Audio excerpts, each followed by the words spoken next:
Speaker sir, सबसे पहले मैं आपका धन्यवाद करना चाहता हूं कि आपने मुझे लोकसभा में रीइंस्टेट किया।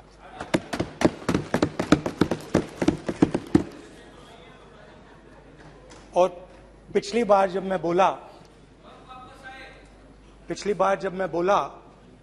तो शायद मैंने आपको थोड़ा कष्ट भी पहुंचाया, क्योंकि मैंने इतनी जोरों से अदानी जी पे फोकस किया कि जो आपके सीनियर नेता हैं शायद उनको थोड़ा कष्ट हुआ। तो वो जो उनको कष्ट हुआ,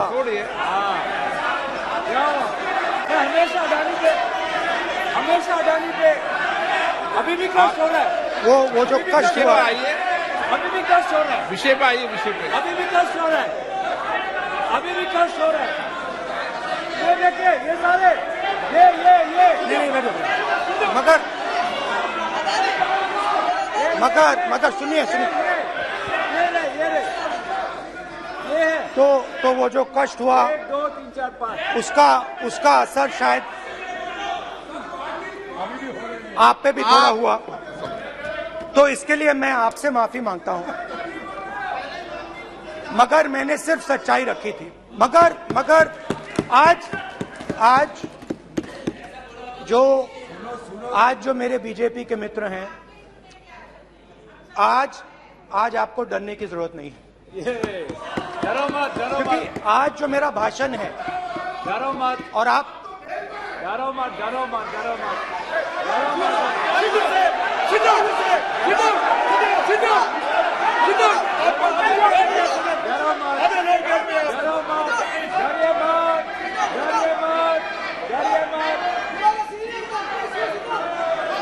स्पीकर सर, अरे बैठे ब्रदर।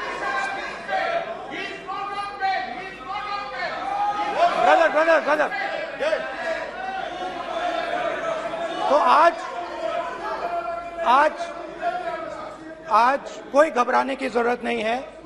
आज मैं अपना भाषण, मेन जो भाषण है वो अदानी जी पे नहीं बोलने जा रहा हूं। आप छोड़िए, तो आप रिलैक्स कर सकते हैं, आप शांत रह सकते हैं, क्योंकि मेरा भाषण आज दूसरी डायरेक्शन में जा रहा है।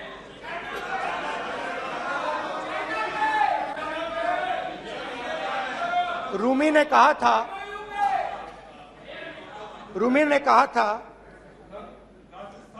जो शब्द दिल से आते हैं वो शब्द दिल में जाते हैं। तो आज मैं दिमाग से नहीं बोलना चाह रहा हूं, मैं दिल से बोलना चाह रहा हूं।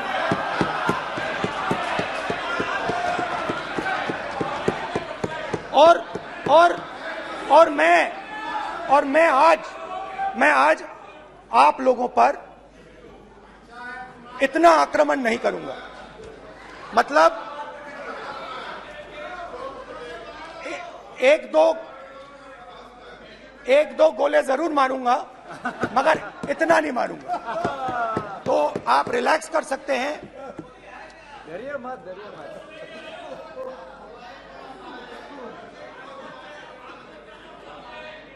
अरे रक्षा मंत्री जी आज संभाल लेंगे आप लोग।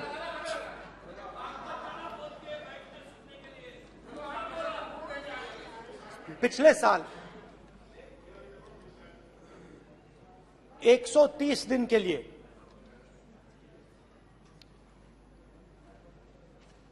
मैं भारत के एक कोने से दूसरे कोने तक गया, अकेला नहीं,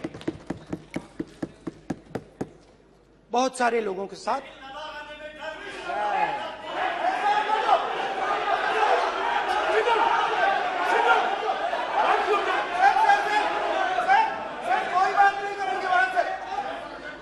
सर, ये हमारा टाइम खत्म करने का साजिश है। प्रधानमंत्री बोलेंगे ऐसे ही हो गया सर। सारे समाज निकल गए। समुद्र अधीर अधीर अधीर समुद्र के तट से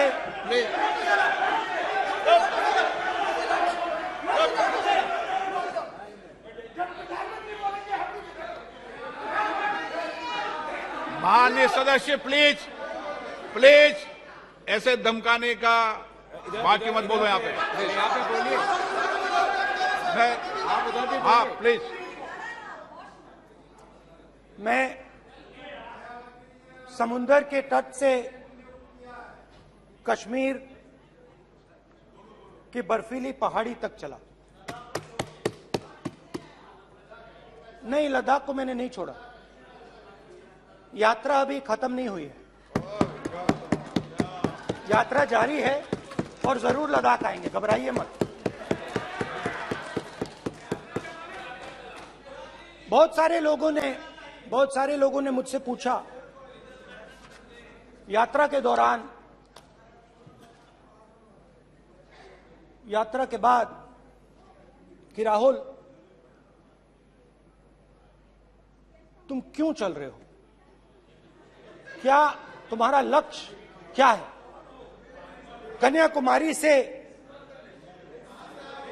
कन्याकुमारी से कश्मीर तक क्यों जा रहे हो। और जब वो मुझसे पूछते थे, शुरुआत में मेरे मुंह से जवाब नहीं निकलता।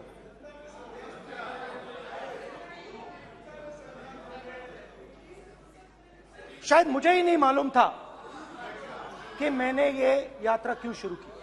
जब मैं कन्याकुमारी से शुरू हुआ, मैं सोच रहा था मैं हिंदुस्तान को देखना चाहता हूं, समझना चाहता हूं, लोगों के बीच में जाना चाहता हूं, मगर गहराई से मुझे मालूम नहीं था।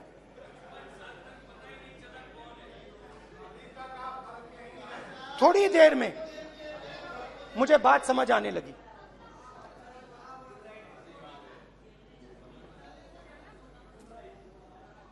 जिस चीज से मुझे प्यार था, जिस चीज के लिए मैं मरने को तैयार हूं,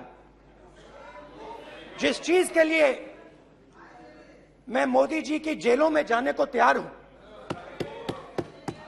जिस चीज के लिए मैंने 10 साल हर रोज गाली खाई, उस चीज को मैं समझना चाहता था। ये है क्या जिसने मेरे दिल को इतनी। भाई आप रनिंग कमेंट्री बंद करो, नहीं तो हम भी चालू करेंगे। सुनने का अपना धैर्य रखो। जिस चीज ने मेरे दिल को इतनी मजबूती से पकड़ रखा था, उसको मैं समझना चाहता। शुरुआत में जैसे मैंने शुरू किया, सालों से मैं हर रोज 8-10 किलोमीटर दौड़ता हूं, तो मेरे दिमाग में था कि अगर मैं 10 किलोमीटर दौड़ सकता हूं तो 25 किलोमीटर चलने का क्या मतलब, कोई बड़ी बात नहीं। ये मैंने सोचा था। आज मैं उस भावना को देखूं तो वो अहंकार था कि मैं ये कर सकता हूं, ये कुछ नहीं है। तो मेरे दिल में उस समय अहंकार था।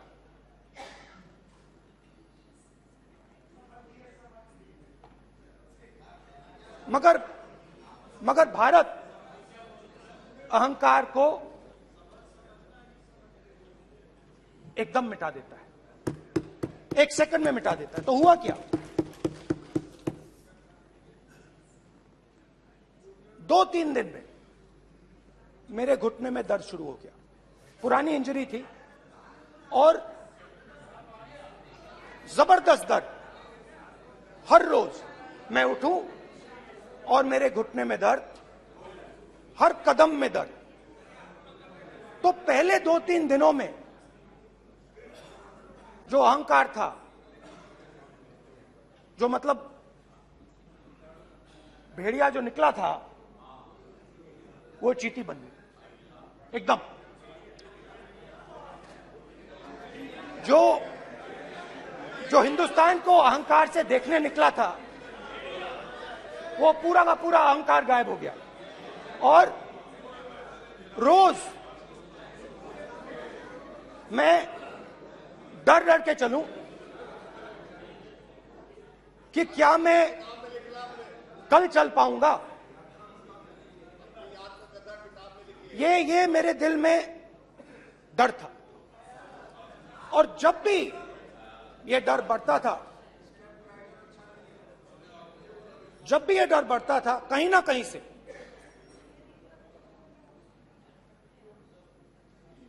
कोई ना कोई शक्ति मेरी मदद कर देती। एक दिन मैं सह नहीं पा रहा था, एक छोटी सी लड़की आती है, मुझे चिट्ठी दे देती। मैंने चिट्ठी खोली, 8 साल की थी, उसमें लिखा था, Rahul, I am walking with you, don't worry. उसने मेरे पैर में चोट देखी और उसने अपनी शक्ति मुझे दे दी। सिर्फ उसने नहीं, लाखों लोग ने। और शुरुआत में जब मैं चल रहा था, कोई किसान आता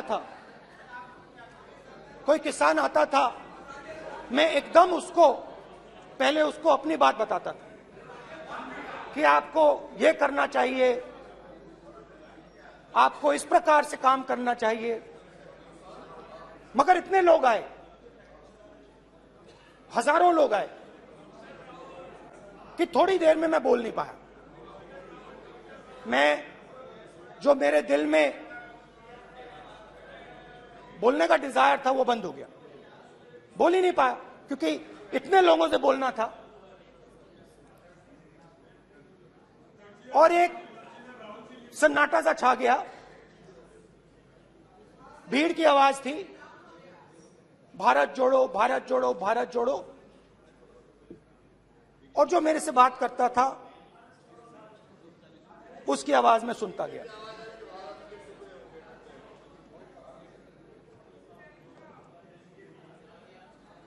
हर रोज सुबह 6 बजे से रात 7-8 बजे तक आम आदमी, गरीब, अमीर, बिजनेसमैन, किसान, मजदूर, सबकी आवाज।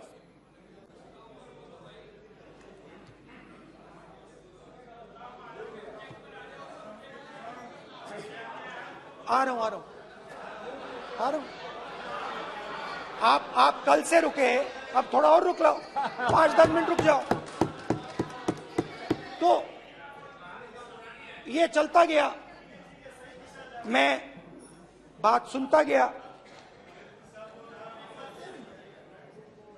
और फिर मेरे पास एक किसान आया, और किसान ने हाथ में रुई पकड़ी हुई थी,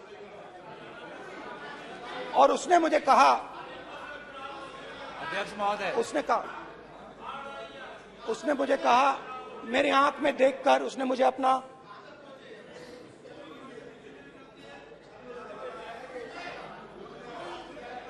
वो रुई का बंडल दिया, और उसने कहा, राहुल जी,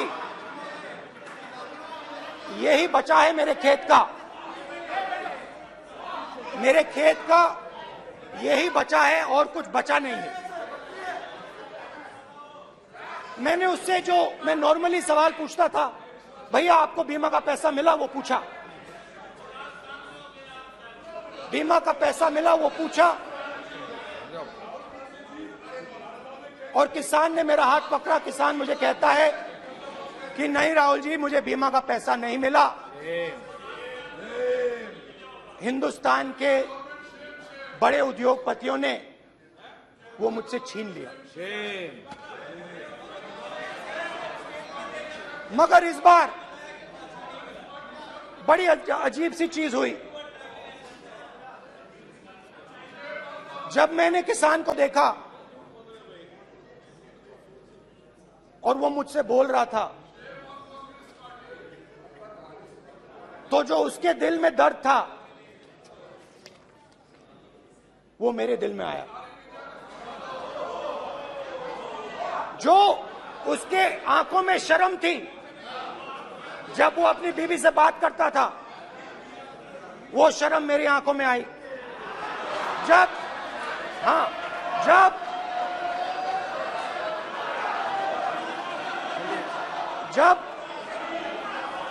उसकी जो भूख थी वो मुझे समझ आई। और उसके बाद यात्रा बिल्कुल बदल गई। मुझे भीड़ की आवाज नहीं सुनाई देती थी, मुझे सिर्फ उस व्यक्ति की आवाज सुनाई देती थी जो मेरे साथ बात कर रहा था। उसका दर्द, उसकी चोट, उसका दुख, मेरा दुख, मेरी चोट, मेरा दर्द बन गया। समझने की कोशिश करो।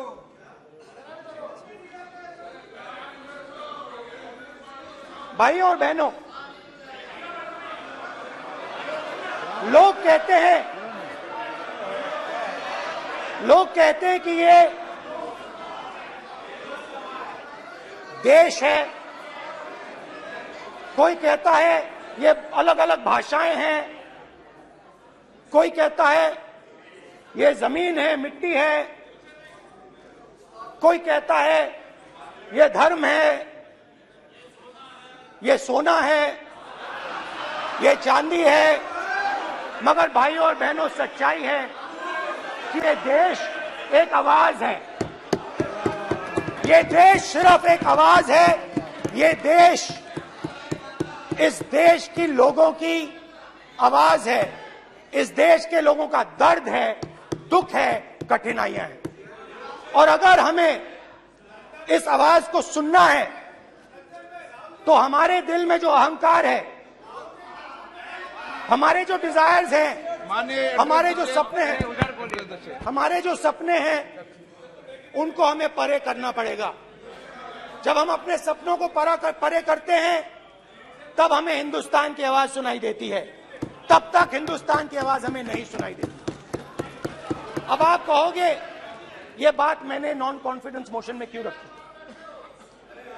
इसका क्या मतलब है कि भारत एक आवाज है, भारत लोगों का दुख है, भारत लोगों का कष्ट है, मुश्किलें हैं। क्योंकि भाई और बहनों,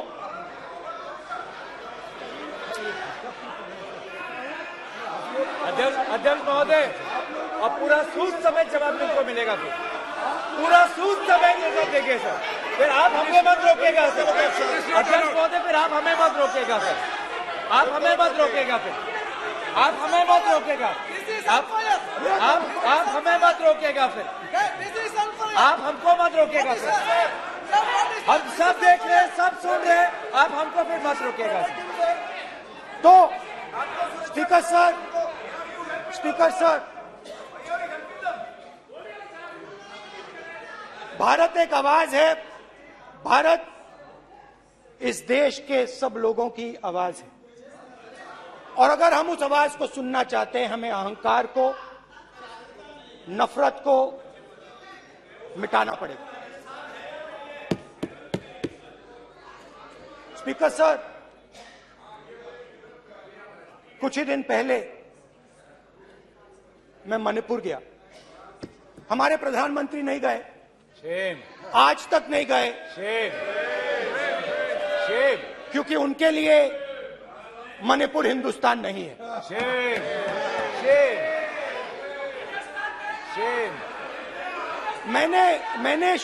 मैंने मणिपुर शब्द प्रयोग किया, मगर आज की सच्चाई यह है कि मणिपुर नहीं बचा है। मणिपुर को आपने दो भाग में कर दिया है। मणिपुर को आपने बांट दिया है, तोड़ दिया है। मैं मणिपुर में रिलीफ कैंप्स में गया। रिलीफ कैंप में आज जा रहा हूं,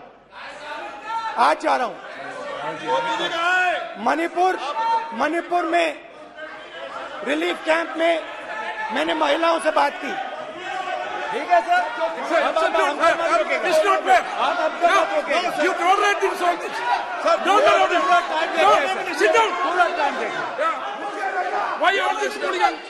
कल देखेंगे, कल देखेंगे, कल देखेंगे। बात नहीं करेंगे सर, प्रधानमंत्री की बात नहीं करेंगे सर ऐसे।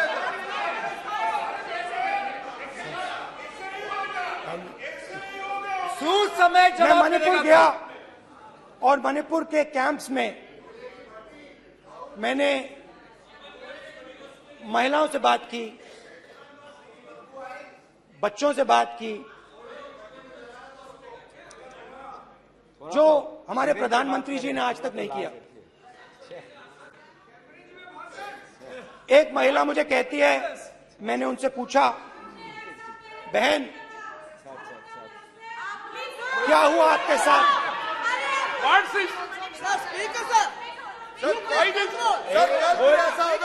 एक एक मंत्री बोल रहे हैं, कल आप बोले एक एक मंत्री खड़े होके बोल रहे हैं, एक एक मंत्री खड़े होके ऐसे कर रहे हैं, एक एक मंत्री खड़े होंगे तो पूरे सांसद खड़े होंगे यहाँ पे, पूरे सांसद खड़े होंगे यहाँ पे, बैठे नहीं है चुपचाप करिए, पूरे सब खड़े होंगे, पूरे सब खड़े होंगे। कल कांग्रेस पार्टी ने पूरा देश खड़ा होगा आपके खिलाफ, तो पूरा देश कल आपके खिलाफ खड़ा होगा। मैं बहुत सारी महिलाओं से बात किया, मगर मैं आपको दो उदाहरण देना चाहता हूं। एक महिला मुझे कहती है, मैंने कहा क्या हुआ तुम्हारे साथ?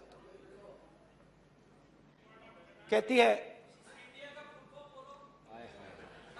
मेरा छोटा सा बेटा, महिला का सम्मान करें प्लीज, ये सम्मान। एक ही बच्चा था मेरा, कोई शर्म कर लो गल मारी। एक ही बच्चा था मेरा, मेरे सामने, मेरे आंखों के सामने उसको गोली मारी है। मैं पूरी रात,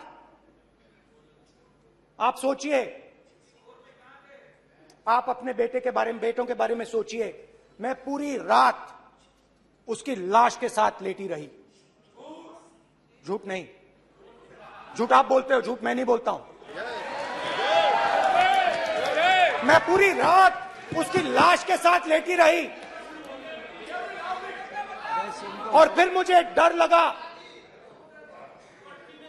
लगा, मैंने अपना घर छोड़ दिया, जो भी मेरे पास था वो मैंने छोड़ दिया। मैंने उनसे पूछा, कुछ तो लाई होगी? कहती है, नहीं, सिर्फ मेरे जो कपड़े हैं ये मेरे पास हैं। और फिर इधर उधर ढूंढती है और एक फोटो निकालती है और मुझे कहती है, यही मेरे पास अब बची है।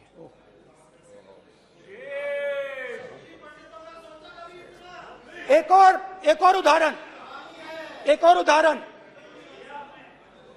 दूसरे कैंप में मैं, एक महिला मेरे सामने आती है, मैं उससे पूछता हूं, तुम्हारे साथ क्या हुआ? क्या हुआ तुम्हारे साथ? और जैसे ही मैंने ये सवाल पूछा,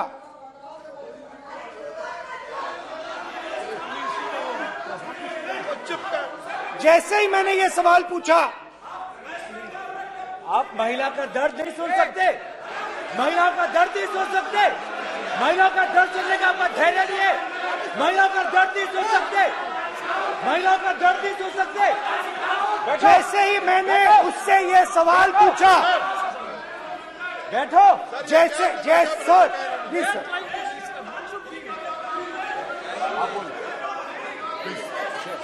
शर्म करिए,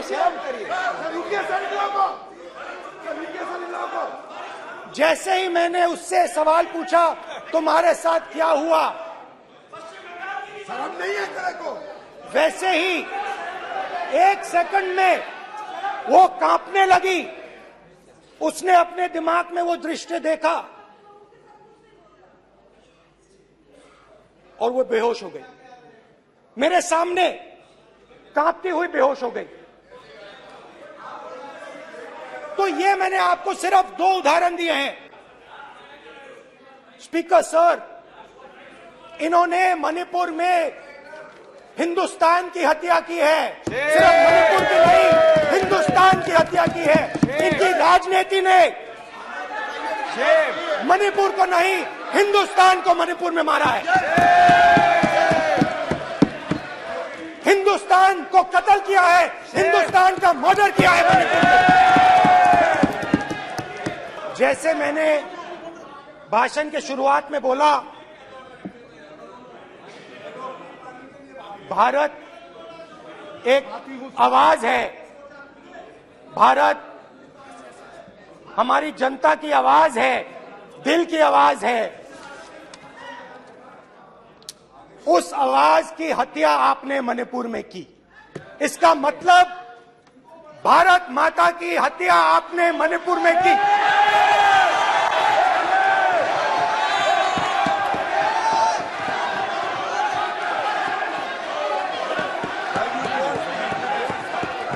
भारत माता को आपने मणिपुर के लोगों के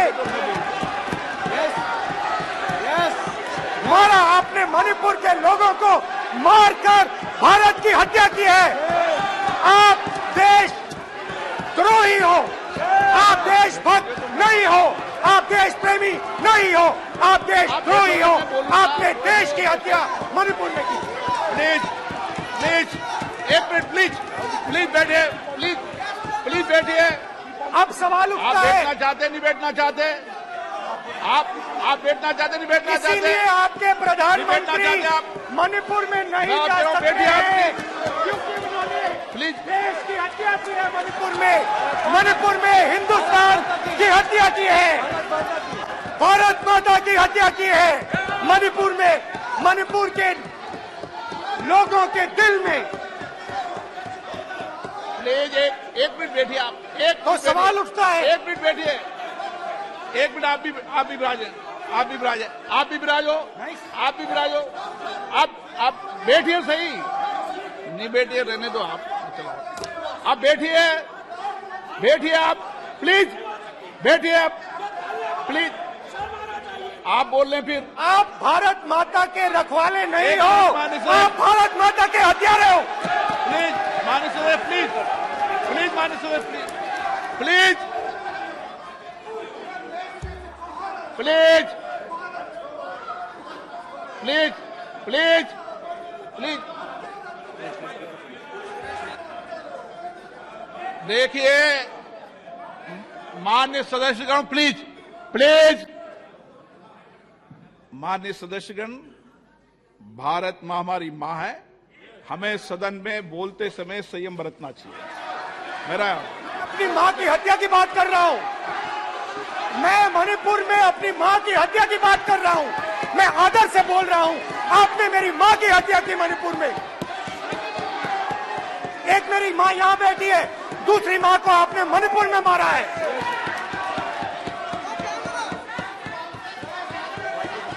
और हर रोज जब तक आप हिंसा को बंद नहीं करोगे, तब तक आप मेरी मां की हत्या कर रहे हो। हिंदुस्तान की सेना मणिपुर में एक दिन में शांति ला सकती है, हिंदुस्तान की सेना का आप प्रयोग नहीं कर रहे हो, क्योंकि आप हिंदुस्तान को मणिपुर में मारना चाहते हो।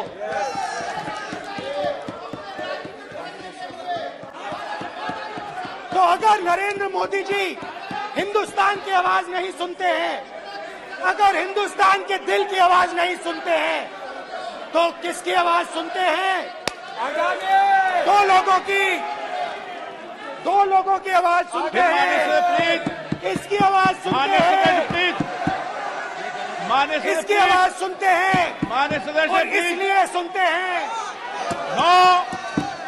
नो एक गलत तरीका माननीय सदस्य, माननीय देख सदस्य, आपका लीजिए गलत तरीका है। अडानी जी के लिए मोदी जी ने क्या काम किया है, देख माननीय लीजिए। सदस्य, आप ये पहले आप और क्वेश्चन ये बाद लेकर आए, में। गलत तरीका आपका। माननीय सदस्य, आपका गलत तरीका है, आप सीनियर सदस्य हैं, आप इस तरीके का व्यवहार सदन में मत करिए। आप बात करिए, लेकिन इस तरीके से पोस्टर लाना ये उचित नहीं है किसी तरीके से। रावण दो लोगों की सुनता था। रावण दो लोगों की सुनता था, मेघनाथ और कुंभकर्ण। वैसे ही नरेंद्र मोदी दो लोगों की सुनते हैं, अमित शाह और अडानी। भाई और बहनों, लंका को हनुमान ने नहीं जलाया था, लंका को रावण के अहंकार ने जलाया था। प्लीज माननीय सदस्य, आप संयमित बोले। आप ये सदन है, आप तरीके से बोलिए। माननीय राम सदस्य, ने रावण को नहीं मारा था, रावण के अहंकार ने रावण को मारा था। आप पूरे देश में केरोसिन फेंक रहे हो, पूरे देश में आप केरोसिन फेंक रहे हो। आपने मणिपुर में केरोसिन फेंकी, आपने चिंगारी लगा दी। अब आप हरियाणा में कर रहे हो, पूरे देश को आप जलाने में लगे हो। आप पूरे देश में भारत माता की हत्या कर रहे हो। धन्यवाद स्पीकर।